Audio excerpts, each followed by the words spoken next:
Hello' everyone, আপোনালোকক আজি অলপ দিনৰ আগত জনাইছিলোঁৱেই যে আমাৰ মুকুৱে আছাম পুলিচত পাই গ'ল বুলি। আৰু তাৰে আজি সৰুকৈ আমি ভাবিছোঁ পাৰ্টি এটা কৰোঁগৈ। আৰু আমি এয়া 4টা ওলাই দিলোঁ নিমাতীলৈ বুলি। খোৱা বোৱাখিনি আচলতে আমি প্ৰায় ঘৰতেই বনাই মেলি নিছোঁ।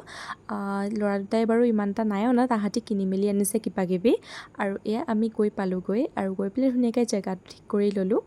ইহঁতক মই কামত লগাই পেলাই মই ধুনীয়াকৈ ভিডিঅ' কৰিবলৈ লাগি গৈছোঁ, দেখিছেনে? মই পিছে অলপ চলপ কাম কৰিছোঁ আকৌ দেই, একেবাৰে নকৰাকৈও থকা নাই।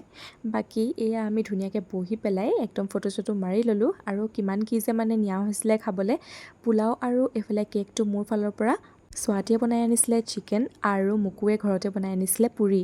বাকীখিনি ল'ৰা দুটাই মিলি পেলাই বজাৰ কৰি পেলাই ধুনীয়াকৈ লৈ গৈছে।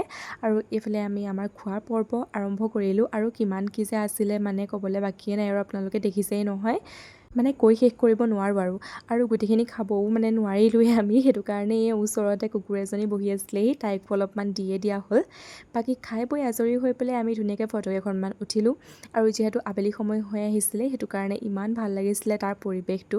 বহুত ধুনীয়াকৈ আমি ফটো উঠিলোঁ আৰু ভিডিঅ'ও বনালোঁ। আৰু এয়া লাষ্টত আমি ধুনীয়াকৈ ঘৰলৈ বুলি উভতি আহিলোঁ। বাকী ভিডিঅ'টো কেনেকুৱা পালে চাই জনাব দেই। আজিলৈ আহিছোঁ।